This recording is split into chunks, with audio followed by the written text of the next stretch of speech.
আল্লাহ রাব্বুল আলামিন ডাকেন, এ বান্দা, খুন করেছিস ফিরে আয়, জিনা করেছিস ফিরে আয়, হত্যা করেছিস ফিরে আয়, চুরি করেছিস ফিরে আয়, কুফরি করেছিস ফিরে আয়, সুদ খেয়েছিস, ঘুষ খেয়েছিস, মদ খেয়েছিস ফিরে আয়, এসে আমার দরবারে চোখের পানি ফেল, আমার দরবারে কাঁদাকাটি কর। ইন্নাল্লাহা ইয়াগফিরুয যুনুবা জামিআ ইন্নাহু হুয়াল গফুরুর রহিম। আমার দরবারে চোখের পানি ফেলে কাঁদ, আমি রব্বুল আলামিন জিন্দেগীর গুনাহ মাফ করে দেব। সুবহানাল্লাহ কোন, সুবহানাল্লাহ কোন। আমার কাছে কাঁদ, চোখের পানি ফেল। আল্লাহ রাব্বুল আলামিনের কাছে বান্দার দুইটা ফোঁটা বেশি প্রিয়। একটা হলো জিহাদের ময়দানে যে রক্ত ফোঁটা দেওয়া হয়, এটা আল্লাহর কাছে প্রিয়। আর আল্লাহর ভয়তে গুনার জন্য লজ্জা করে, অনুশোচনা করে বান্দা যখন চোখের পানি ছেড়ে দেয়, আল্লাহর কাছে এটা অত্যন্ত প্রিয়। নবীজি বলেছেন, বান্দা যখন গুনার ভয়তে, আল্লাহর ভয়তে, জাহান্নামের ভয়তে অনুশোচনা করে যখন চোখ দিয়া পানি ছেড়ে দেয়, ওই চোখের পানি নাকের অর্ধেক আসতে না আসতে আল্লাহ রাব্বুল আলামিন বান্দারে মাফ করে দেন। আল্লাহ বরদাস্ত করতে পারেন না যে বান্দা কান্দু। আমার ভাইরা, আল্লাহ রহমত, এই পৃথিবীতে আল্লাহর রহমতকে 100 ভাগ করা হয়েছে। আল্লাহ রহমতের কত ভাগ? এই 100 ভাগের 1 ভাগ সারা পৃথিবীতে ছড়াই দেওয়া হয়েছে। আর 99 ভাগ কার কাছে? আল্লাহর কাছে। একটা ভাগ দুনিয়া ছড়ানো হয়েছে আদম আলাইহিস সালাম থেকে নিয়ে এই পর্যন্ত, এখান থেকে নিয়ে কিয়ামত পর্যন্ত পৃথিবীতে যত মানুষ আসবে, যত প্রাণী আসবে, তাদের মধ্যে প্রাণী জগতেও গাবি তার বাছুরকে ভালোবাসে ঠিক কিনা, হাতি তার বাচ্চাকে ভালোবাসে ঠিক কিনা, মুরগি তার বাচ্চাকে ভালোবাসে কিনা, প্রত্যেক মাই তার সন্তানকে ভালোবাসে মানুষের মতো। এই ভালোবাসা, এই স্নেহ, এই মমতা, এই করুণা, এই মহব্বত একটা ভাগ দুনিয়ায় দেওয়ার পর আপনি আর আমি যতটুকুন ভাগে পেয়েছি, সেই মহব্বতে, স্ত্রীর মহব্বতে অস্থির, মায়ের মহব্বতে অস্থির, সন্তানের মহব্বতে অস্থির। এখন চিন্তা করেন, একটা ভাগ সারা পৃথিবীতে বিতরণ করার পর যেটুক পেয়েছি, তাতে যদি এত মহব্বত হয়, তাহলে এর 99 ভাগ মহব্বত যে আল্লাহর কাছে জমা আছে, এই বান্দার জন্য তার কত মহব্বত, এই বান্দার জন্য কত করুণা তার, কত মহব্বত তার, কত দয়া তার। এজন্য আল্লাহ রাব্বুল আলামিন বলেছেন, নাব্বি ইবাদি আন্নী আনাল গফুরুর রহিম। আমার নবী, সুসংবাদ দিয়ে দাও, বান্দাদেরকে শোনায় দাও যে আমি আল্লাহ তাআলা ক্ষমাশীল আর দয়াবান। হুজুর কাঁদতেছিলেন, হযরত ওমর রাদিয়াল্লাহু তাআলা আনহু এসে দেখেন হুজুর একা কাঁদতেছে। হুজুর জিজ্ঞেস করছেন, হযরত ওমর জিজ্ঞেস করলেন, হুজুর আপনি কাঁদেন কেন একা একা? হযরত ওমর বলেন, আমি যখন প্রশ্ন করলাম, নবীজি বললেন, আমার কাছে কিছু আগে জিবরাইল এসেছিলেন। জিবরাইল এসে আমাকে বললেন, আল্লাহ পাক বলেছেন, হে আমার নবী, ইসলামের ভিতরে থেকে যে সমস্ত মানুষগুলো ইসলামের ভিতরে থেকে চুল আর দাড়ি পাকায় দিছে, কিয়ামতের দিন এই লোকগুলারে আমি শাস্তি দিতে আমার শরম হবে। হযরত ওমর বলেন, হুজুর উম্মতের জন্য কত বড় খুশ খবর এটা, আর আপনি কাঁদতেছেন। হুজুর বলেন, ওমর তুমি জানো না, আমার কান্নার কারণ ভিন্ন। আমার কান্নার কারণ হলো যে আল্লাহ রাব্বুল আলামিন কিয়ামতের দিন দাড়ি চুল পাকা বান্দারে শাস্তি দিতে শরম করবেন। সেই দাড়ি চুল পাকা বান্দাগুলি আল্লাহর সাথে নাফরমানি করতে শরম করে না। আমি এই লজ্জায় কাঁদতেছি।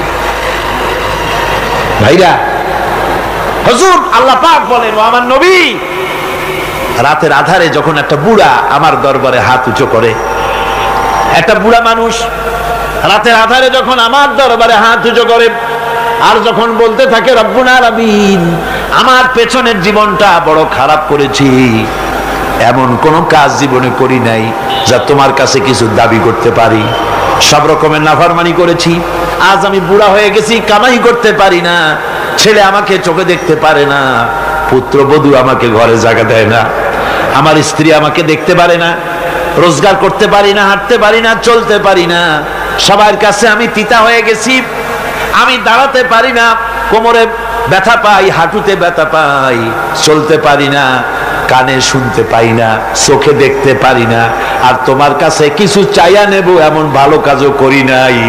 এইভাবে যখন বান্দা কাঁদতে থাকে আমার দরবারে, ও আমার হাবিব আমার রহমতের দরিয়ায় জোশ মেরে যায়, আমার শরম হয় এই বুড়াটারে কেমনে খালি হাতে ফিরাইয়া দেই। সুবহানাল্লাহ, সুবহানাল্লাহ। আমার আল্লাহর এত দয়া, আমার আল্লাহর এত মায়া, এত মহব্বত। আমার আল্লাহ রাব্বুল আলামিন বলেন, وَإِذَا سَأَلَكَ عِبَادِي عَنِّي فَإِنِّي قَرِيبٌ। আমার হাবিব, আমার বান্দা আমার ব্যাপারে প্রশ্ন করে, আমি বান্দার একদম নিকটে। কোরআন শরীফের ভিতরে যত জায়গায় রাসূলকে বলা হয়েছে সুয়ালের কথা, আপনাকে প্রশ্ন করা হয়, আল্লাহ তার জবাব কুল এই কথা বলে জবাব দিয়েছেন। যত জায়গায় সুয়াল এসেছে, যেমন কোরআনে কারীমের মধ্যে আল্লাহ পাক বলেন, ওয়ায়াসআলুনাকা আনিল মাহিদ, মেয়েদের হায়েজ সম্পর্কে জিজ্ঞাসা করা হয়, কুল হিয়া আযা, হে নবী আপনি বলুন। এভাবে করে কুল দিয়ে জবাব দেওয়া হচ্ছে। আবার প্রশ্ন করা হচ্ছে, ওয়ায়াসআলুনাকা আনিল আনফাল, এই গনিমতের মাল সম্পর্কে হুজুর আপনাকে, হে নবী আপনাকে প্রশ্ন করা হয়। আল্লাহ কুল দিয়া জবাব দিলেন, আল্লাহ বলেন আপনি বলেন।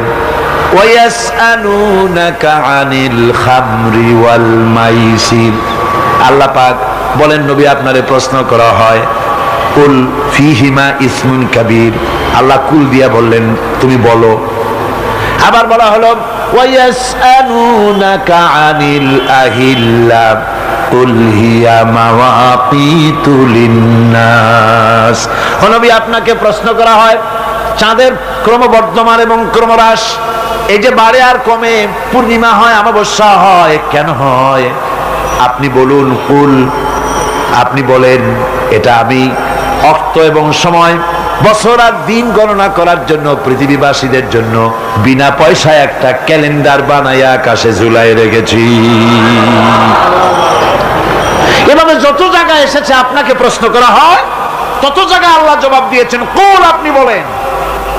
গোটা কোরআন শরীফের ভিতরে এই একটি মাত্র জায়গা যেখানে বলা হয়েছে আপনাকে প্রশ্ন করা হয়, আল্লাহ এখানে বলতে পারতেন কুল আপনি বলেন, আল্লাহ তোমাদের নিকটবর্তী, এভাবে জবাব হয় নাই।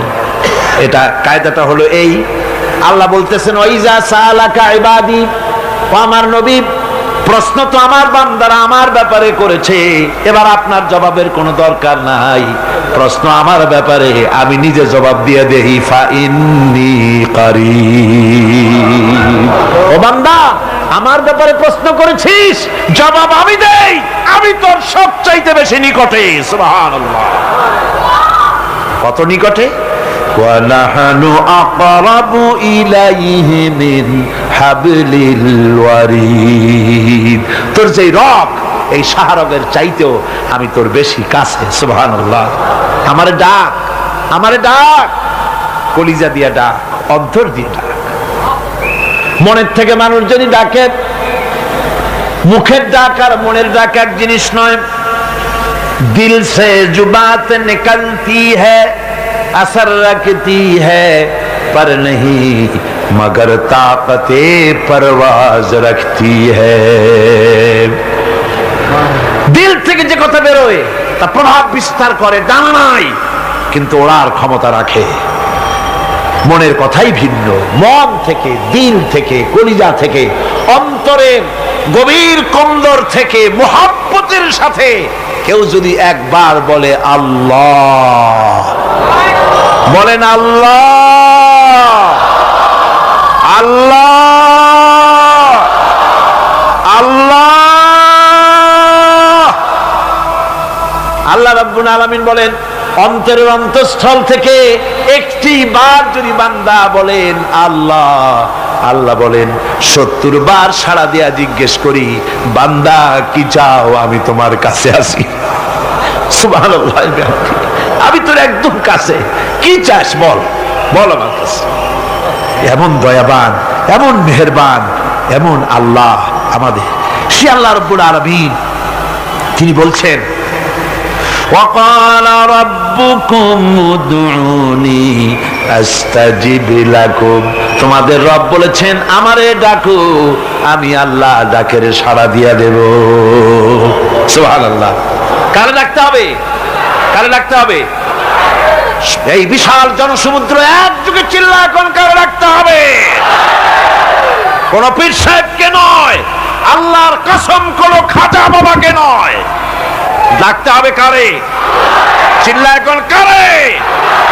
ওয়াকালা রাব্বুকুম উদউনি, তোমার রব তোমাকে বলতেছে আমারে ডাকো, আস্তাজিব লাকুম, আমারে ডাকবে আমি সাড়া দিয়ে দেব। সুবহানাল্লাহ। আল্লাহকে ডাকেন, কি চাই আপনার বলেন, কি চাই?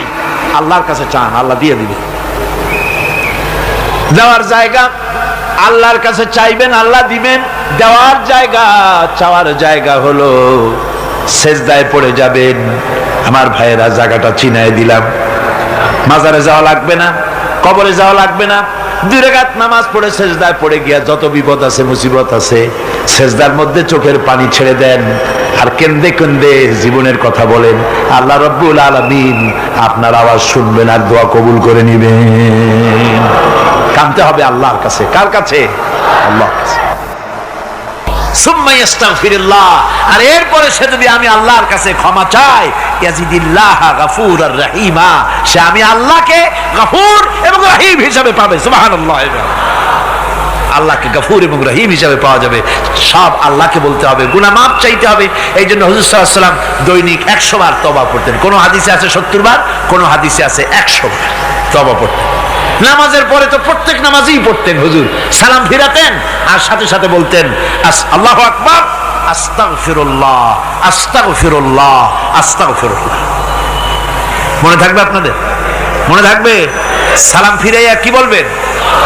না, সালাম ফিরাবার সাথে সাথে বলবেন আল্লাহু আকবার, তারপরে পড়বেন আস্তাগফিরুল্লাহ, আস্তাগফিরুল্লাহ, আস্তাগফিরুল্লাহ।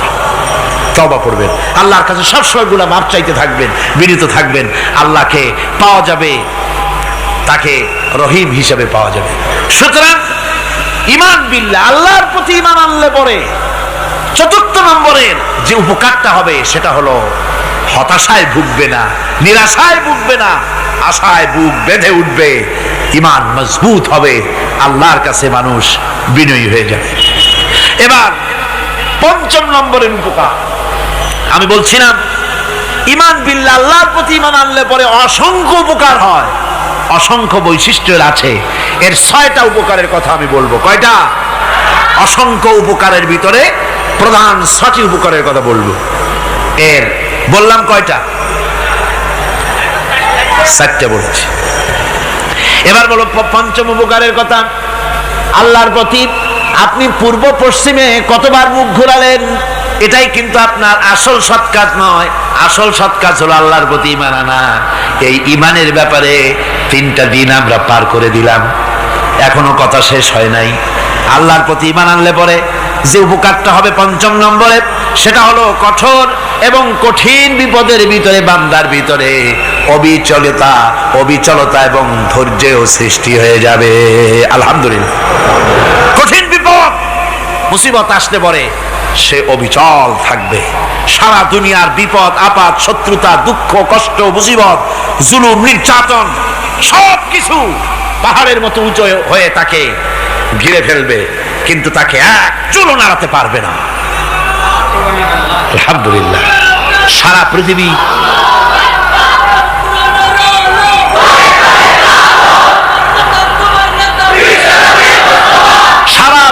একদিকে আর সে একা একদিকে থাকবে। বিরোধিতা তো হবেই, বিপদ তো আসবে। কবি বলতেছেন, সাথে জাকা রহা হ্যায় अज़ल से ता इमरोज, साथे जाका रहा है अज़ल से ता इमरोज, चरागे मुस्तफा भी से शरारे बुलाबीस से आबहমান কাল থেকে শুরু করে মুস্তাফা সাল্লাল্লাহু আলাইহি ওয়াসাল্লামের দীপ শিখার সাথে আবু জাহেল আবু লাহাবের অগ্নিস্ফুলিঙ্গের টক্কর লেগেই আছে। রাসূলুল্লাহ আল্লাহর দেওয়া এই বিধান, এই দ্বীনের বাতিটা টিম টিম করে চলেছে। আর গোরকি টর্নেডো হাজার হাজার মাইল বেগে হেরিকেন এসেছে, গোরকি এসেছে, টর্নেডো এসেছে, টাইফুন এসেছে, কিন্তু এই আলো নিবাইতে পারে নাই। সুবহানাল্লাহ, এই আলো নিবাতে পারে নাই। এই শত্রুতা চিরকালের, নিবাতে পারবে না। কারণ হচ্ছে আল্লাহ রাব্বুল আলামিন বলেছেন ইউরিদুনা লিইউতফিউ নূরাল্লাহি বিআফওয়াহিহিম ওয়াল্লাহু মুতিম্মু নূরিহি ওয়ালাউ কারিহাল কাফিরুন। ওরা চায় মুখের ফু দিয়ে আমার আলোকে নিভিয়ে দেবে, কিন্তু আমি আমার আলোকে পূর্ণতা দান করব।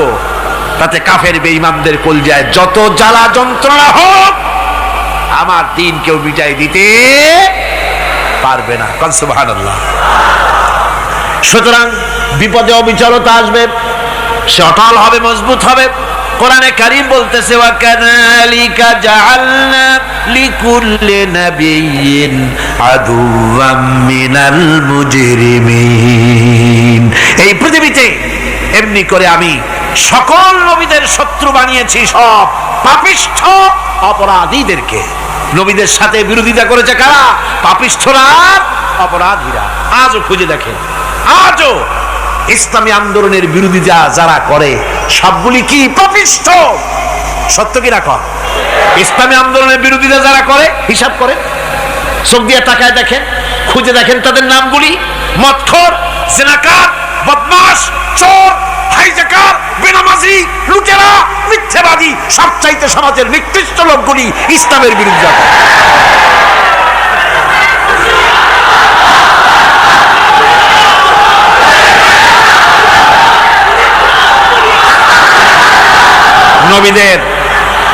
নবীদের শত্রু আল্লাহ বলেন সব যুগে নবীদের সাথে শত্রুতা করেছে পাপিষ্ঠরা। আল্লাহর কথা, কার কথা? সকল যুগে নবীদের সাথে শত্রুতা করেছে পাপিষ্ঠরা, নিকৃষ্ট ধরনের অপরাধীরা। সুতরাং নবী রাসূলদের অবস্থা যখন এই, তখন দ্বীনের দাওয়াত যারাই দেবে তাদের কিসমত এরকম হবেই। এই বাধার মোকাবেলা তাদেরও করতে হবে। এই যে বাধাটা আসে, এই যে মারে, অপরাধ কি? এই যে তারা চোর বা ডাকাত, যাদের মারা হয়। আল্লাহ রাব্বুল আলামিন বলেন অপরাধ হলো ওয়ামা নাকামু মিনহুম ইল্লা আইয়ুমিনু বিল্লাহিল আজিজিল হামিদ। অপরাধ হচ্ছে ঈমানদার লোকদের উপরে নির্যাতন চালিয়েছে, অন্য কোনো কারণে নয়। কারণ একটাই, তারা আল্লাহর জমিনে আল্লাহর দ্বীন প্রতিষ্ঠা করতে চেয়েছে, আর কোনো অপরাধ না। জমিন আল্লাহর, জমিন কার? এই বিশাল জনসমুদ্র গর্জে উঠুন একযোগে, বলুন জমিন কার? আইন চলবে কার? এখানেই সংঘর্ষ বেঁধেছে আবহমান কাল ধরে। মানুষ অত্যাচারিত হয়েছে, সাহাবায়ে কেরাম অত্যাচারিত হয়েছেন। বুখারী শরীফের হাদিসে এসেছে রাসূল করিম সাল্লাল্লাহু আলাইহি ওয়াসাল্লামের কাছে হযরতে খাব্বাব গিয়ে উপস্থিত হয়েছিলেন। হযরতে খাব্বাব বলেন, হাদিসটা এভাবে লেখা হয়েছে বুখারীতে, ওয়ান খাব্বাব বিন আরিদ রাদিয়াল্লাহু তাআলা আনহু قال شكونا إلى رسول الله صلى الله عليه وسلم وهو متوسد بردة له في ظل الكعبة। রাসূলুল্লাহর কাছে গেলাম, কাবা শরীফের কাছে গিয়া দেখি নবীজি একটা চাদর গায়ে দিয়ে তিনি আরাম ফরমাচ্ছিলেন কাবা শরীফের ছায়ায়। সেখানে গিয়ে বললাম, আলা তাস্তানসিরু লানা আলা তাদউ লানা ইয়া রাসূলুল্লাহ, হে আল্লাহর রাসূল, আপনি কি আমাদের জন্য আল্লাহর কাছে দোয়া চাইবেন না? আপনি কি আল্লাহর কাছে আমাদের জন্য সাহায্য চাইবেন না? আমাদের লোকগুলিকে, মুসলমানগুলিকে মারতে মারতে তো শেষ করে ফেলে দিল। তারা আমাদের সুমাইয়াকে মারলো, আমাদের খাব্বাবকে উটের সাথে পায়ের দড়ি লাগায় টানলো, আমাদের খোবায়েবকে তারা আগুনের উপরে চিৎ করে শোয়ায় রাখলো, না খায় রাখতেছে, মারতেছে, কষ্টে তো শেষ হয়ে গেলাম, হুজুর আপনি কি আমাদের জন্য দোয়া করবেন না? হাদিস শরীফে এসেছে, নবীজি উঠে বসলেন সোজা হয়ে, নবীজি বলেন, ও আমার সাহাবী, ও খাব্বাব শোনো, তোমাদের আগে এই পৃথিবীতে যারা দ্বীনের দাওয়াত দিতে এসেছিলেন তাদেরকে সমকালীন রাষ্ট্রশক্তি, সমাজ শক্তি তাদেরকে ধরতো, ফায়ুখাজুর রাজুলো, তাদেরকে তারা ধরতো, ফায়ুহফারু লাহু ফিল আরদ, আর তার জন্য জমিনের ভিতরে কবর বানাইতো, ওই কবর ফায়ুজালু ফিহা, ওই কবরের ভিতরে তাকে কোমর পর্যন্ত গেড়ে দিত, সুম্মা ইউতা বিল মানশার, এরপরে করাত আনতো, ফায়ুদাউ আলা রাসিহি, এরপরে ওই করাত তার মাথার উপরে রাখতো, ফায়ুজালু নিসফাইন, এরপরে করাত দিয়া চিরে জীবিত মানুষটারে দ্বিখণ্ডিত করে ফেলে দিত। মা ইয়াসুদ্দুহু যালিকা আন দীনিহি, ও আমার খাব্বাব, এত কষ্ট দেওয়ার পরেও সেই যুগের কোন মুসলমানকে, দ্বীনের দায়ীদেরকে আল্লাহ দ্বীন থেকে এক চুলো তারা সরাই দিতে পারে নাই, এক চুলো সরাতে পারে নাই। ওয়াল্লাহি, ও খাব্বাব, আমি আমার আল্লাহর নামে কসম করে বলছি, লা ইউতাম্মান্নাল্লাহু হাযাল আমরা হাত্তা ইয়াসিরার রাকিবু মিন সানা ইলা হাযরামাউত। আমি কসম করে বলি, আল্লাহ রাব্বুল আলামিনের এই সানা থেকে হাজারামাউত পর্যন্ত লোকেরা যাতায়াত করবে, সুন্দরী রমণীরা গমন করবে, সদাগরেরা যাতায়াত করবে, টাকা নিয়া পয়সা নিয়া যাতায়াত করবে, তাদের মনের মধ্যে লুটের ভয়, টাকার ভয়, চুরির ভয়, ডাকাতির ভয়, জেনার ভয়, হত্যার ভয়, ধর্ষণের ভয়, কোনো ভয় থাকবে না। লা ইয়াখাফু ইল্লাল্লাহ, আল্লাহ ছাড়া কোনো ভয় থাকবে না। এমন একটা সমাজ, এমন একটা সময় আসবে, ওয়ালাকিন্নাকুম তাস্তাজিলুন, অথচ খুব তাড়াহুড়ো তোমরা করতেছো, তাড়াহুড়ো করো না, সময় আসবে ইনশাআল্লাহ। আমার ভাইয়েরা, আমার বন্ধুগণ, কঠিন বিপদে অবিচলতা এবং ধৈর্যের দৃষ্টান্ত রেখে গেছেন আম্বিয়া আলাইহিমুস সালাম। সুবহানাল্লাহ। কঠিন বিপদে অবিচলতা, দৃঢ়তা, ধৈর্য কারে বলে, তার দৃষ্টান্ত কারা রেখেছেন? আম্বিয়া আলাইহিমুস সালাম। ওনারাই আমাদের আদর্শ, নবীরাই আদর্শ, সাহাবায়ে কেরাম রিদওয়ানুল্লাহি তাআলা আলাইহিম আজমাইন আমাদের আদর্শ। ভাইরা আমার, মুসা আলাইহিস সালামকে ফেরাউন যখন ঘিরে ফেলে দিল, কোরআনের সব কথা গল্প গুজবার ইতিহাসের জন্য লেখা হয় নাই, কোরআনের মধ্যে যা লেখা হয়েছে সব বান্দাদের উপদেশের জন্য, যাতে করে লোকেরা চিরটা কাল এর থেকে উপদেশ নিয়ে নিজেদের তৈরি করতে পারে। জোরে বলেন সুবহানাল্লাহ। মুসা আলাইহিস সালামের কথা আল্লাহ বলেন, ফেরাউন তাকে ঘিরে ফেলে দিল, পালাবার রাস্তা নাই। ফালাম্মা ترى الجمعان قال أصحاب موسى إنا لمدركون। মুসা আলাইহিস সালামের উম্মতেরা বললেন, হে মুসা, পাকড়াও হয়ে গেছি, পালাবার রাস্তা নাই, তিন দিক থেকে আমাদেরকে ঘেরাও করেছে ফেরাউনের শক্তি। সামনে কি? দরিয়া, আর তিন দিকে কি? ঘেরাও আন্দোলন। পালাবার পথ নাই, পালাবার পথ নাই, সারাশি আক্রমণ, ঘেরাও আন্দোলন। এই যে ঘেরাওটা তো আজকে নতুন নাই, ঘেরাও আসছে অনেক আগের থেকে। আসলে কথা বুঝতে পেরেছে? মাইক না থাকলে আমি কি করবো কোন? আজকে এরকম হচ্ছে কেন? আগামীকাল ঠিক হবে ইনশাআল্লাহ, রাগ করেন না।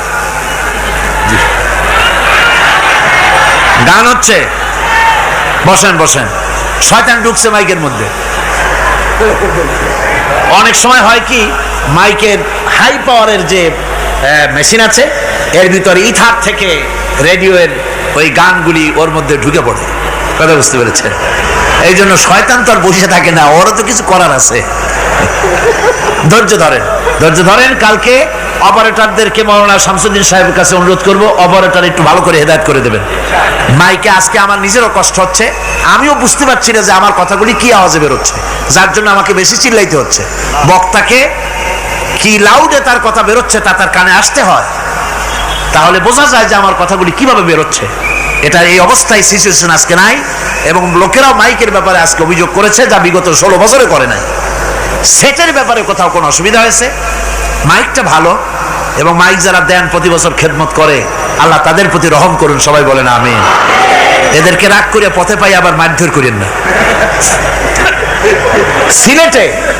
সিলেটের যে তাফসির মাহফিল হয়, বিগত 19 বছর তাফসির করেছি একটানা, এবার 20 বছর পুরো হবে ইনশাআল্লাহ। সিলেটে একটানা 20 বছর তাফসির করতেছি সেখানে। তো মাইক, একটা লোক বিনা পয়সায় মাইক দেয়, মাইকের ভাড়া সে নেয় না, তাফসিরের মাহফিলের মাইকের ভাড়া নেয় না। যে বছর এরশাদ সরকার আমাকে প্লেন থেকে নামতে দিল না, আপনাদের মনে আছে, সিলেট থেকে ফিরাই দিল, এই খবরটা মাইকম্যান যখন শুনেছে যে আমাকে নামতে দেয় নাই, ফিরাই দেওয়া হয়েছে, সাথে সাথে স্ট্রোক করেছে, হার্ট ফেল করে দুনিয়া থেকে বিদায় হয়ে গিয়েছে। সিলেটে তাফসির হতে পারবে না এই কথা সে বরদাস্ত করতে পারে না। আমি কেঁদেছি আর দোয়া করেছি, আল্লাহ কোরআনের মহব্বতে লোকটার এই অবস্থা হলো, তোমার জান্নাত তুমি দয়া করে তাকে দান করে দিও। কাজে কোনো ব্যবসায়ী চায় না যে তার ব্যবসাটা খারাপ হোক, লোকেরা মন্দ বলুক। এ মাইকের ব্যাপারে আপনারা আজকে রাগারাগ করেন না, যা হয়েছে কালকে ভালো হবে ইনশাআল্লাহ। সবাই বলেন ইনশাআল্লাহ। এখন চলেন আমরা ফেরাউনের অবস্থা দেখি গিয়া কি করতেছে ফেরাউন। মুসা আলাইহিস সালামকে ঘেরাও করে ফেলেছে, পালাবার উপায় নাই, একদিকে দরিয়া, তিন দিকে ফেরাউনের শক্তি। এই যে ঘেরাও টেরাও মানে নতুন তো না, ধর্মঘট নতুন না, এ পুরানা জিনিস। এই পৃথিবীতে সর্বপ্রথম ধর্মঘট কিসের উপরে হয়েছে জানেন? এই পৃথিবীর প্রথম ধর্মঘট হয়েছে পেঁয়াজ, রসুন আর ডাইলের উপরে, মুসা আলাইহিস সালামের জামানায়।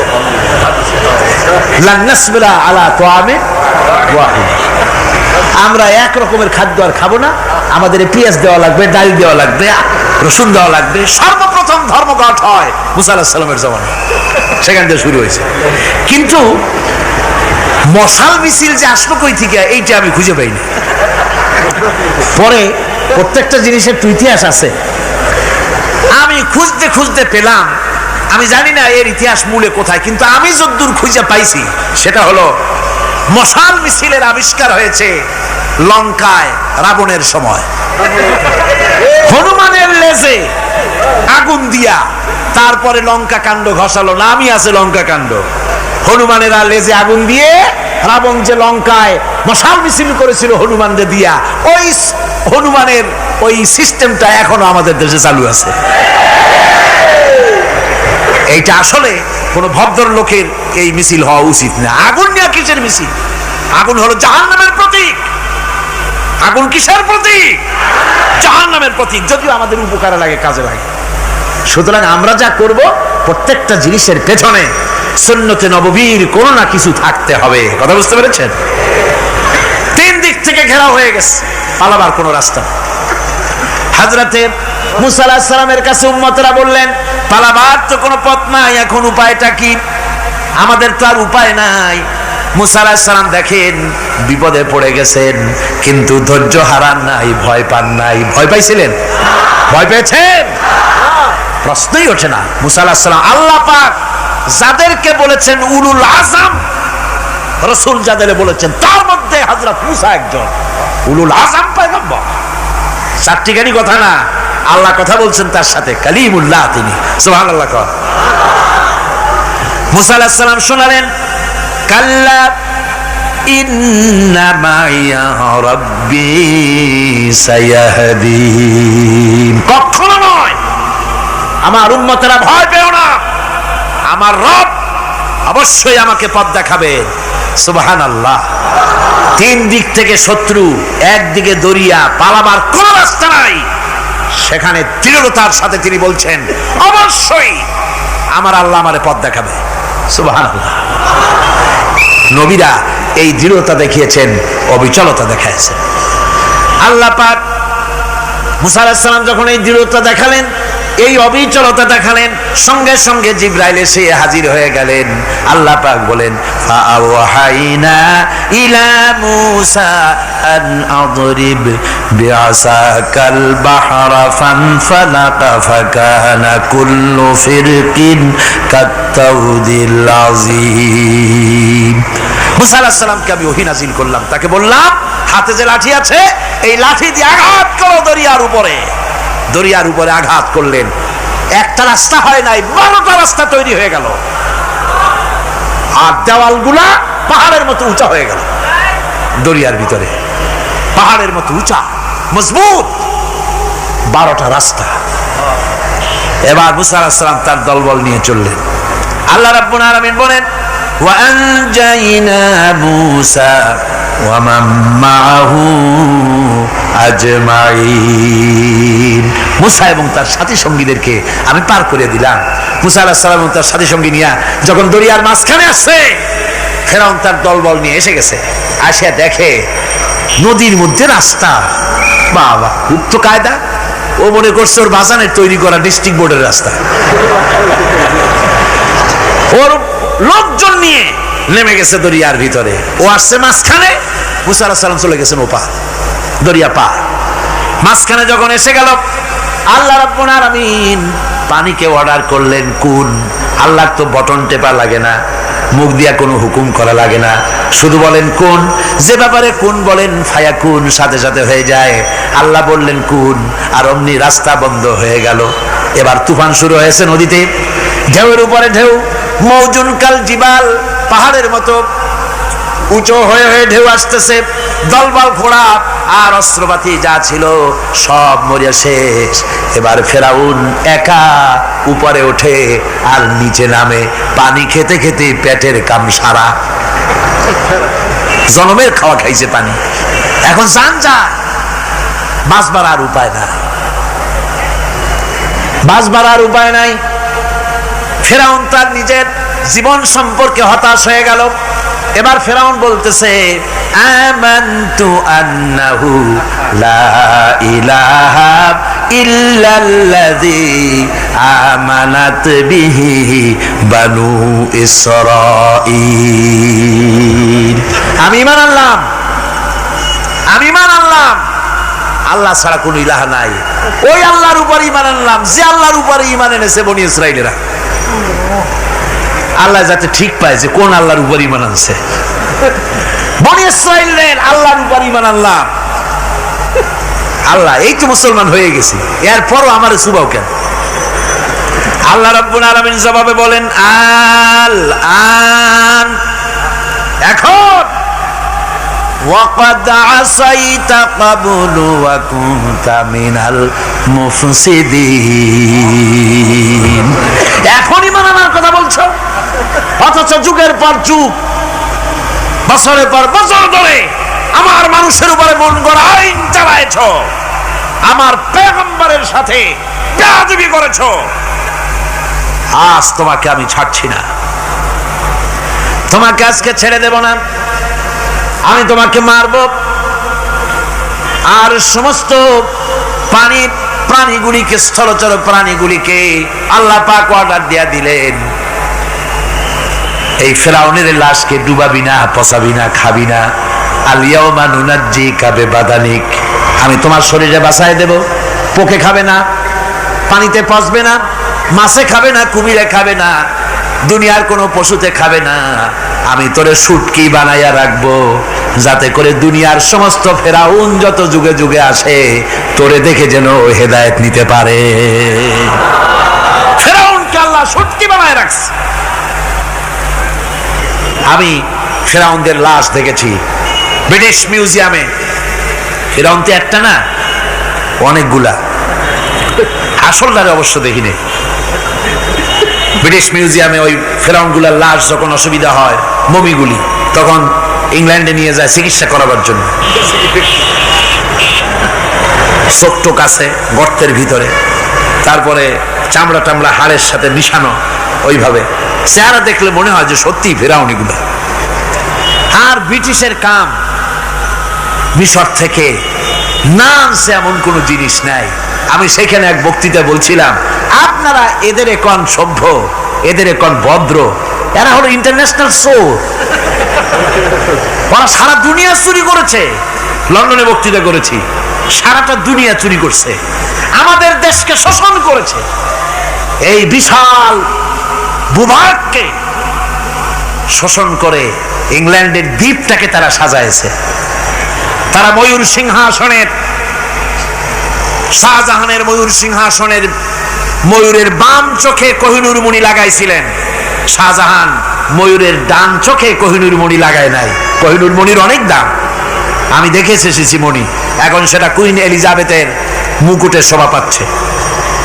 সেই মণি এমনি বলে প্রবাদে 7 রাজার ধন 1 মাণিক্য, বলেন এরকম অনেক দাম।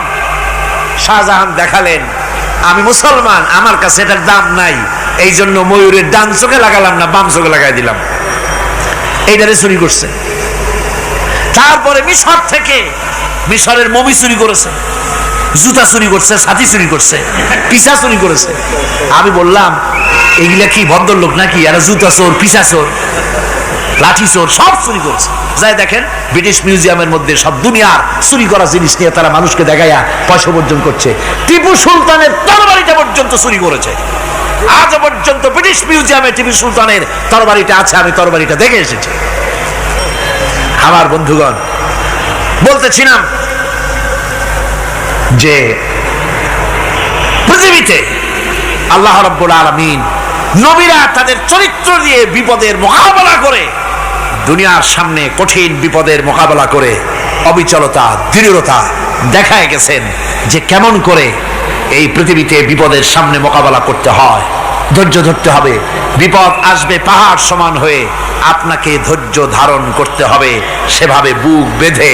যেহেতু এটা যদি বিশ্বাস হয় যে আমার কিসমতে যা আছে তার থেকে বেশি কিছু হবে না, তাহলেই আপনার ধৈর্য আসবে, ভয় পাবেন না। কথা ঠিক কিনা কন? এবারে হযরত হুদ আলাইহিস সালাম সম্পর্কে আল্লাহ রাব্বুল আলামিন বলেন, হযরতে হুদকে যখন ষড়যন্ত্র হলো, কাফির বেঈমানেরা তাকে মেরে ফেলার জন্য যখন সরকারি ষড়যন্ত্রে লিপ্ত হয়ে গেল, হযরতে হুদ সমাজের এই চ্যালেঞ্জের মোকাবেলা করলেন। হযরত হুদ বলেন, ফাকিদুনি জামিআন সুম্মা লা তুনজিরুন ইন্নী তাওয়াক্কালতু আলাল্লাহি রাব্বি ওয়া রাব্বিকুম। আমি তোমরা তোমাদের ষড়যন্ত্র আমার বিরুদ্ধে যত পারো আমার বিরুদ্ধে ষড়যন্ত্র চালাও, এতটুকুন আমার অবকাশ দিও না। আমি এমন আল্লাহর উপরে ভরসা করেছি যার হাতের ভিতরে তোমাদেরও জান আর আমারও জান। যা পারো তাই করো। সরকার সমস্ত শক্তি একত্রিত হয়ে আমার মোকাবেলা করো। একদিকে হুদ আলাইহিস সালাম, আর একদিকে গোটা জাতি। হযরত হুদ ভয় পায় নাই। সুবহানাল্লাহ কোন? ঈমান বিল্লাহ মানুষের কলিজাকে এভাবে শক্ত করে দেয়। কোন আলহামদুলিল্লাহ। এবারে এই বিপদের, কঠিন বিপদের মোকাবেলা করে আমার রাসূল যে প্রমাণ দিয়া গেলেন, আমার রাসূল যে কঠিন বিপদের মোকাবেলা করলেন, ভাইয়ের আমার, হিজরতের রাতে সওর পাহাড়ের ভিতরে যখন তিনি আশ্রয় নিলেন, হযরতে আবু বকরের সাথে ছিলেন। হযরতে আবু বকর রাদিয়াল্লাহু তাআলা আনহু বলেন, হুজুর আপনি দাঁড়ান, এটা তো পাহাড়িয়া গুহা, গুহার ভিতরে সাপ থাকতে পারে, বিচ্ছু থাকতে পারে, আমি আগে ঢুকি, বিপদ যদি হয় আমার উপর থেকে হয়ে যাক। গুহার ভিতরে নেমে গুহা সাফ করলেন। এরপরে হুজুরকে ডাকলেন, হুজুর তাশরীফ নিলেন গুহার ভিতরে। এরপরে হুজুর বললেন, আবু বকর পাহাড়ে হেঁটে হেঁটে 2-3টা পাহাড় পাড়ি দিয়া যাওয়া লাগে সূর পাহাড়ে।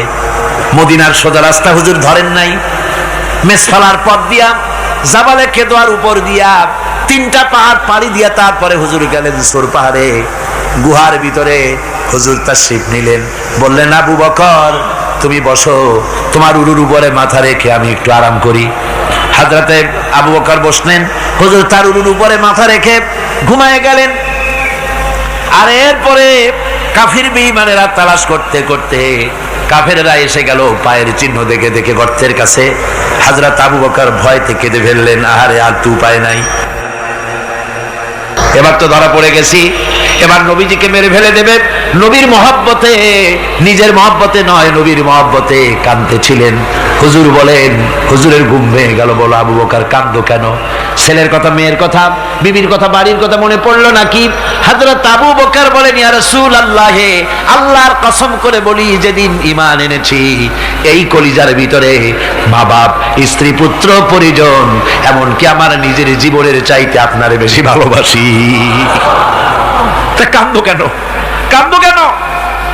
হযরত আবু বকর বলেন, হুজুর ধরা পড়ে গেছি, কাফেররা এসে গেছে, গর্তের কাছে তাকালি আমাদের দেখতে পাবে, আমরা তো মাইনরিটি, ওরা তো মেজরিটি, আমরা তো ধরে মারি ফেলাই দেবে, আপনাকে মেরে ফেলে দেবে, এই জন্য কাঁদি। আল্লাহ রাব্বুল আলামিন হুজুর তখন কি দৃঢ়তা, কি অবিচলতা, কি ধৈর্যের পাহাড় সম মনোবৃত্তি তখন দেখালেন। আল্লাহ কোরআন শরীফে চিরকাল যাতে মানুষেরা হেদায়েত নিতে পারে সেজন্য হুজুরের কথা উঠায় দিলেন কোরআনে। আল্লাহ পাক বলেন, ইযহুমা ফিল গার إذ يقول لصاحبه لا تحزن إن الله معنا। ও বন্ধু, ভয় পেও না, আল্লাহ আমাদের সাথে আছেন। সুবহানাল্লাহ গো, আল্লাহ আমাদের সাথে আছেন। আমরা মাইনরিটি নই, আমরাই মেজরিটি। আল্লাহ আছে আমার সাথে, ভয় পাওয়ার কোনো কারণ নাই। সুবহানাল্লাহ। আল্লাহ পাক বলেন, ফানসালাল্লাহু সাকিনাতাহু আলাইহি ওয়া আইয়াদাহু বিজুনুদিন লাম তারাওহা। আমি এদের অন্তরের ভিতরে আমি শান্তি নাজিল করে দিলাম, প্রশান্তি দিয়া দিলাম, আর আমি সাহায্য করলাম, আর এমন সব সৈন্য পাঠায় দিলাম যে সৈন্যগুলি তোমরা দেখতে পাও নাই। সুবহানাল্লাহ ওয়া বিহামদিহি। ভাইরা আমার, রাসূল করিম সাল্লাল্লাহু আলাইহি সাল্লাম এই বিপদের মাঝে, চরম বিপদের মাঝে অবিচলতা, দৃঢ়তা, কঠিন আত্মনির্ভরতা দেখিয়েছেন। এগুলি হলো ঈমানের ৫ম নম্বরের উপকারিতা। আল্লাহর প্রতি ঈমান আনলে এভাবে পাহাড় সম ঈমান মজবুত হয়ে যায়। জেলের পরোয়া করি না, ফাঁসির পরোয়া করি না, শহীদ হওয়ার পরোয়া করি না, মেরে ফেলে দেবে, উড়ায় দেবে, হত্যা করবে, পরোয়া করি না। পরোয়া করি কেবলমাত্র কাকে? যারা বলেন কারে? এইরকম মুসলমান হাজার হাজার লাখ লাখ দরকার নাই, ৩১৩ জন যথেষ্ট। কয়জন যথেষ্ট? ৩১৩ জন যথেষ্ট। বদরে যারা জান দিয়ে, মাল দিয়ে দিনকে প্রতিষ্ঠিত করেছিলেন, এরকম ৩১৩ জনই যথেষ্ট ছিল। এই দৃঢ়তা, এই অবিচলতা, এই ঈমান, এই ধৈর্য শিক্ষা দেয়, এই উপকার করে ঈমান বিল্লাহ। আল্লাহর প্রতি ঈমান আনলে এভাবে পাহাড়ের মতো শক্ত হয়ে যায় কলিজা। কোন আলহামদুলিল্লাহ। আমার বন্ধুগণ, এবার আমি বলবো সর্বশেষ উপকারের কথাটা বলি, মোনাজাত ছেড়ে দেব। কয়টার কথা বলছিলাম? উপকার ৬টা। ৬টা উপকারের কথা বলেছি। অনেকগুলি বৈশিষ্ট্য, অনেকগুলি উপকারের মধ্যে আল্লাহর প্রতি ঈমানের ৬টা উপকারের কথা ৫টা বলা হয়ে গেছে। এবার ৬ষ্ঠ নম্বর এবং শেষ নম্বর, এটা হচ্ছে আল্লাহর প্রতি ঈমান আনলে পরে তার দ্বারা সবচাইতে বেশি ফায়দা পায় সমাজ এবং রাষ্ট্র। কোন আলহামদুলিল্লাহ, কোন আলহামদুলিল্লাহ। আল্লাহর প্রতি ঈমানের দ্বারা নৈতিক সংশোধন হয় এবং রাষ্ট্র আর সমাজ সবচাইতে বেশি উপকৃত হয়। কারণ হলো ঈমানদার ব্যক্তি আল্লাহর প্রতি যে ঈমান এনেছে, তার মনের মধ্যে ধারণা এটা হয়, আমার কোনো কাজ তো গোপন থাকে না। ইন্নাল্লাহা লা ইয়াখফা আলাইহি শাইউন ফিল আরদি ওয়ালা ফিস সামা। আল্লাহর কাছে গোপন বলতে কিছু নাই, আকাশেও নাই, জমিনেও নাই, কোনো কিছু গোপন নাই। সুতরাং আমি যা করি সব আল্লাহ দেখেন এবং শোনেন। এমনকি মানুষ যে কল্পনা করে, সে কল্পনাও আল্লাহ টের পায় না, নাকি? টের পায় কিনা? ওয়াইন তুবদু মিন আনফুসিকুম আও তুখফুহু ইউহাসিবুকুম বিহিল্লাহ। মনের ভিতরে যে কল্পনা করো, আল্লাহ পাক বলেন এই কল্পনারও হিসাব আমি রব্বুল আলামিন তোমার কাছ থেকে নেব। ফায়ুআযযিবু মান ইয়াশাউ, যারে খুশি শাস্তি দেব, আর যারে খুশি আমি মাফ করে দেব। জোরে বলেন সুবহানাল্লাহ। ফায়াগফিরু লিমান ইয়াশা ওয়া ইউআযযিবু মান ইয়াশা, যারে খুশি মাফ করব, যারে খুশি শাস্তি দেব, কল্পনারও হিসাব নেব। এই কথা মুমিনের যদি জানা থাকে, তাহলে আর তার কোনো চিন্তা থাকে না, তার নৈতিক চরিত্র ভালো হয়ে যায়। কোন সুবহানাল্লাহ। আমার বন্ধুগণ, ঈমানদার লোক, আল্লাহর প্রতি ঈমান আসলে পরে সমাজ উপকৃত হয়, রাষ্ট্র উপকৃত হয়ে যায়। যেহেতু বান্দা জানে আমি দায়িত্বহীন কোনো কথা বলতে পারবো না, দায়িত্বহীন কোনো কাজ করতে পারবো না। আল্লাহ পাক বলেছেন মা ইয়ালফিযু মিন কাউলিন ইল্লা লাদাইহি রাকীবুন আতীদ। বান্দা এমন কোনো কথা বলে না যে কথা আমার ফেরেশতারা রেকর্ড করে না রাখে।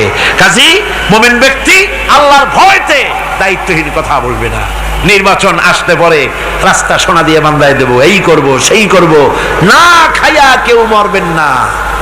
আসে না নির্বাচনের সময় সারাগালি বদনারা মঞ্চে দাঁড়িয়ে কত বড় বক্তৃতা করে, ভাইয়ের আমার বোনের আমার, এবার আমার বোতল মার্কা বাক্স, আপনারা আমাকে ভোট দিয়ে দেশ এবং জাতির আরেকবার 12:30 বাজাইবার সুযোগ দিন। এবার ক্ষমতায় গেলে কেউ না খাইয়া মরবেন না, কিন্তু কি খাইয়া মরবে তাও বলে না। এর মানে হতে অর্থ হচ্ছে এই, ওরা যদি ক্ষমতায় যেতে পারে তাহলে বিষ খাইয়া হোক, গুলি খাইয়া হোক, কিছু না কিছু খেয়ে মরতে হবে। একেবারে খালি পেটে মরলে গ্যাস্ট্রিক হওয়ার সম্ভাবনা আছে। ঈমান বিল্লাহ যদি না থাকে, আল্লাহর ভয় যদি না থাকে, তাহলে দায়িত্বহীন কথা বলে। আর আল্লাহর ভয় যদি থাকে তাহলে নৈতিকতার সংশোধন হয়ে যায়, দায়িত্বপূর্ণ কথা বলে, মানুষকে ফাঁকি দেয় না। আমার বন্ধুগণ, আল্লাহ রাব্বুল আলামিন তার বান্দা যারা আল্লাহকে ভয় করে, সে ভয় করা বান্দাগুলির মনের মধ্যেই চিন্তা এসে যায়, আমি যেখানে থাকি না কেন আল্লাহ আমাকে দেখতেছেন, শুনতেছেন, রাতে হোক দিনে হোক যেখানে আছি আল্লাহ আমারে দেখতেছেন। আল্লাহ পাক বলতেছেন ওয়া হুয়া মাআহুম ইজ ইউবাইতুনা মা লা ইয়ারদা মিনাল কাওলি ওয়া কানা আল্লাহু বিমা ইয়ামালুনা মুহীতা। আল্লাহ পাক বলেন আমি তো আমার বান্দার নিকটে তখনও থাকি যখন সে গোপনে গোপনে রাতের বেলায় আমার মর্জির খেলাফ পরামর্শ করে, আমার মর্জির খেলাফ পরামর্শ করতেছে রাত্রে, আমি তো তখনও কাছে থাকি, ওটা আমি শুনি। ঈমান যদি আসে তাহলে এই সব কাজ থেকে সে বিরত থাকে। সে যদি কম হয় সেখানেও আল্লাহ, বেশিও যদি হয় সেখানেও আল্লাহ। এমন কোন জায়গা আছে নাকি চিটাগংয়ে যেখানে আপনি একটা আকাম করবেন আর আল্লাহ টের পাবে না? কোন আছে নাকি? আচ্ছা চট্টগ্রামে না থাকুক, বাংলাদেশের কোন জায়গা আছে নাকি? পার্বত্য চট্টগ্রামে যত পাহাড় আছে, উঁচু নিচে জায়গা আছে, ওই জায়গায় বোধহয় আছে নাকি? সারা পৃথিবীতে আছে কোথাও? আল্লাহকে ফাঁকি দেওয়ার জায়গা কোথাও? সব স্পষ্ট। আল্লাহ কি ঘুমায় নাকি? ঘুমায়? তার কাছে দিনও যায় রাতও তাই, সমানে তিনি দেখতে পান, শুনতে পান, সবকিছু দেখতে পান, সবকিছু শুনতে পান। তাকে ফাঁকি দেওয়ার কোনো উপায় নাই। এই জন্য 6 নম্বরের উপকার যেটা হয় সেটা হলো সমাজ উপকৃত হয় ওই মানুষ দিয়ে যার মধ্যে ঈমান আছে। হযরত ওমর রাদিয়াল্লাহু তাআলা আনহু রাতের আধারে শেষ রাত্রে ঘুরতেছিলেন, দেখেন এক বাড়িতে কথা হচ্ছে, কথাবার্তার আওয়াজ পাওয়া যায়, মনে করলেন কোন অসুখ বিসুখ নাকি। ঘরে গিয়ে কান পাচ্ছেন দেওয়ালের সাথে, শুনতে পাচ্ছেন ভিতরে বুড়ি মা তার মেয়েকে বলছে এই মেয়ে ওঠ, উটের দুধ দোয়াই নিয়ে আসছি, এর মধ্যে পানি মিশা, তারপরে সকালে বাজারে নিয়ে যা। মেয়ে বলছে মা এই কামটা আমি পারবো না। কেন পারবি না? হযরত ওমর ফরমান জারি করেছেন, দুধে পানি মিশাতে নিষেধ করেছেন, কাজে এই কাজটা আমি পারবো না। আরে বেটি, আমিরুল মুমিনিন দেখ এখন কোথায় যায়, ঘুমায় আছে, সে কি দেখতেছে নাকি যে পানি মিশাই না কি মিশাই? মেয়ে বলতেছে মা আমিরুল মুমিনিনকে ফাঁকি দেওয়া যেতে পারে, তার পুলিশ বাহিনীকে ফাঁকি দেওয়া যেতে পারে, কিন্তু আল্লাহ রাব্বুল আলামিনের চোখকে ফাঁকি দেওয়া যাবে না। হযরত ওমর এই কথা শুনে বাড়ি চলে গেলেন আর নিজের ছেলেকে ডেকে বললেন ছেলে আমার, অমুক জায়গায় একটা বাড়ি আছে আর সেখানে একটা যুবতী মেয়ে আছে, ওই মেয়েটার বিয়ে হয়েছে কিনা শোনো, যদি বিবাহ না হয়ে থাকে তুমি তোমার নিজের বিয়ের প্রস্তাব দাও।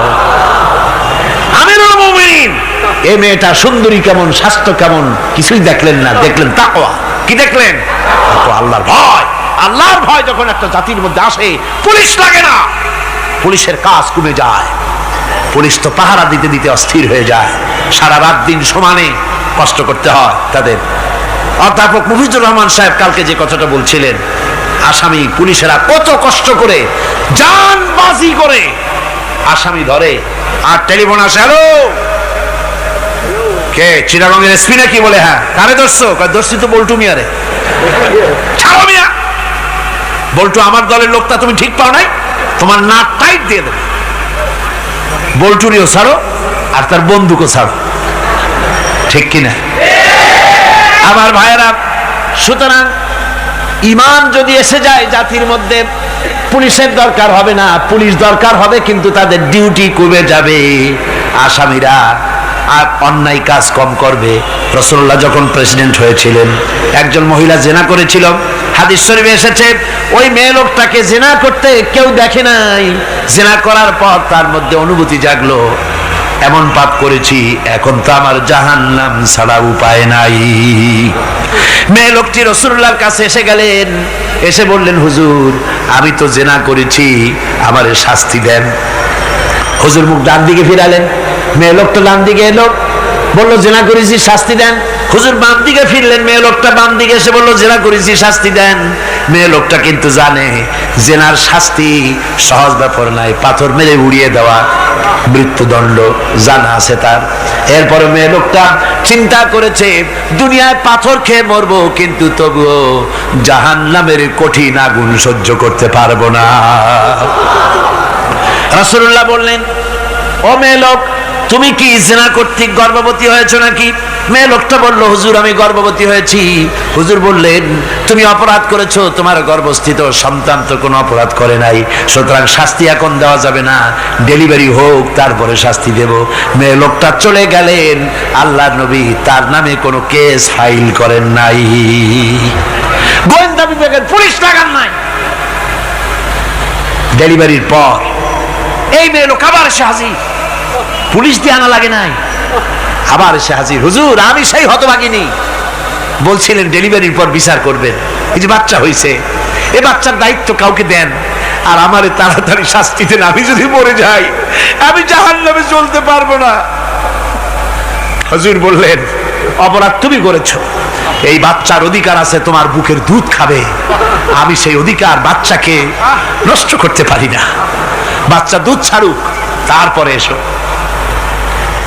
2 বছর যেতে না যেতে ওই মেয়ে লোকটি বাচ্চারে কোলে করে নিয়ে এসেছে, পুলিশ লাগে নাই, গোয়েন্দা বিভাগের কাউকে পাঠানো লাগে নাই, মেয়ে লোকটি বাচ্চা কোলে করে নিয়ে এসে হাজির, হুজুর আমারে চিনছেন নাকি? আমি তো সেই হতভাগিনী, জেনা করছিলাম, বিচার চাইছিলাম, ডেলিভারি পরে হবে বলছিলেন, দুধ ছেড়ে দিলে পরে হবে বলেছিলেন, আমার ছেলে এখন দুধ ছেড়ে দিয়েছে, আমি তারে রুটি খাওয়া শিখাইছি, দুধ ছাড়া এখন সে বাঁচবে, আমি তার হাতে রুটি দিয়ে আনছি, দেখেন ও রুটি খেতে পারে, আর দেরি করবেন না, আমার বিচার করে দেন।